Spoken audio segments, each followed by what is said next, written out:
आज हमें मीडिया के बीच में इसलिए आना हुआ क्योंकि अखिल भारतीय आर्य महासभा का मैं प्रदेश अध्यक्ष हूं और आज डिस्ट्रिक्ट पानीपत में, जिला पानीपत में एक सरपंच द्वारा, जो वहां का वर्तमान सरपंच है, उसकी घरवाली सरपंच है, वहां हमारे कुछ आर्य युवा नौजवान साथी यज्ञ पर बैठे थे और वो आर्य समाज 80 साल से है, आज से नहीं है, वो 80 साल से है। उसकी रजिस्ट्री सब कुछ इंतकाल आर्य समाज के नाम है। वहां पर वो यज्ञ करते हैं, योग करते हैं, प्राणायाम करते हैं, ध्यान करते हैं, स्वाध्याय करते हैं। लेकिन उसके बावजूद सरपंच जो है नास्तिक विचारधारा का होगा, शराबी होगा, अनेकों बुराई होंगी।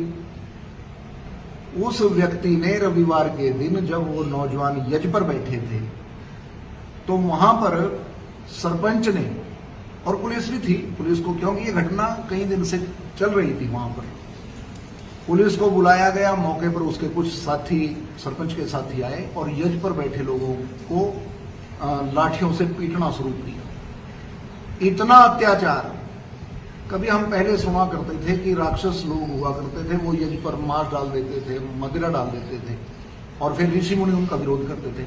आज उस स्थिति में लाकर के खड़ा कर दिया। सरपंच, मैं आपसे कहना चाहता हूं, आर्य समाजी हैं हम, महर्षि दयानंद को मानने वाले हैं। आपने जो किया वो बहुत गलत है, आपको माफी मांगनी पड़ेगी, आपको शर्म आनी चाहिए। अरे दुष्टों, इस प्रकार भावना आप रखते हो। महर्षि दयानंद का ये सत्यार्थ प्रकाश, इससे हजारों नहीं लाखों नौजवानों ने क्रांतिकारी, जब देश आजाद हुआ, इस केवल सत्यार्थ प्रकाश ने, जिसको महर्षि दयानंद ने लिखा है, इस सत्यार्थ प्रकाश के कारण अनेकों क्रांतिकारियों ने फांसी के फंदे चूमे हैं इस देश के लिए। और तुम्हारे जैसे दुष्ट लोग आर्यों पर प्रहार करते हैं। आज आपने वैदिक परंपरा पर, सनातन धर्म पर प्रहार किया है। हम देखते हैं आपको, मैं कोई धमकी नहीं दे रहा हूं आपको, लेकिन आप द्वारा ये कुकर्म, ये दुष्व्यवहार जो किया गया, इससे आप बच से नहीं जाओगे। भोले भाले आर्य समाजी कुछ तो ऐसे थे जो 70-80 साल के बैठे थे वहां पर वृद्ध, और आप कहते हो कि हम वहां पर बस स्टैंड यदि आप बनाते हो तो क्या बस स्टैंड पर जब आप बनाओगे क्या वहां बीड़ी पीने वाले नहीं बैठेंगे? क्या बस स्टैंड पर शराब पीने वाले नहीं बैठेंगे? और ये कहां से बात निकाली आपने? पूरे हरियाणा में अखिल भारतीय आर्य महासभा के द्वारा प्रदर्शन किया जाएगा और माफी मांगनी होगी।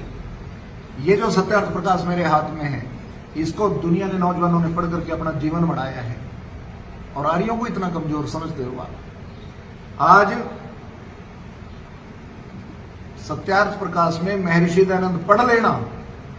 इसमें महर्षि दयानंद जी लिखते हैं, अन्यायकारी जो व्यक्ति है वो कितना ही बड़ा बलवान होगा, चाहे वो राजा है, उसका भी विरोध करना चाहिए, और आर्य करते हैं। वो दिन भूल गए क्या जब लाला लाजपत राय को लाठियां लगी थी? उस समय भी आर्यों ने प्रतिज्ञा की थी और उन अंग्रेजों का नाश कर दिया था। वो दिन भूल गए। भगत सिंह जैसा क्रांतिकारी, जिसके चाचा जी आर्य समाजी, जिसके पिताजी आर्य समाजी, जिसके दादाजी आर्य समाजी, इस देश के लिए बलिदान हुआ। उस चंद्रशेखर आजाद को, जिनेउधारी को भूल गए क्या, जिसने क्रांति की लहर पैदा कर दी थी? उस राम प्रसाद बिस्मिल को भूल गए, जिसने जिस दिन फांसी लगती है उस दिन भी दंड बैठक निकाल करके वो चलता है। मैं ऐसे दुष्टों से कह देना चाहता हूं, अन्यायकारी राजा कितना ही बड़ा बलवान क्यों ना है, वो महर्षि दयानंद की फौज नहीं डरती इनसे। ऐसे राक्षस प्रवृत्ति के लोगों से कभी नहीं डरे। आजादी के बाद भी, आजादी से पहले भी आर्यों ने इस देश को आजाद कराने के लिए अपने बलिदान दिए हैं।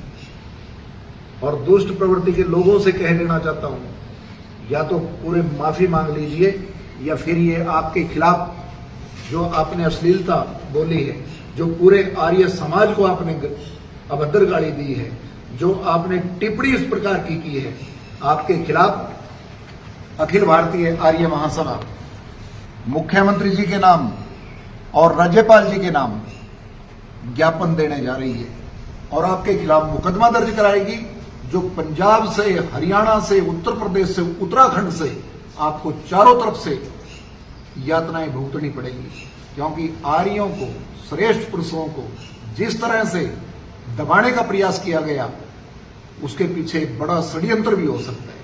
बस मैं केवल इतना ही कहना चाहता हूं कि आपको वहां जाना चाहिए और माफी मांगनी चाहिए। धन्यवाद। वैदिक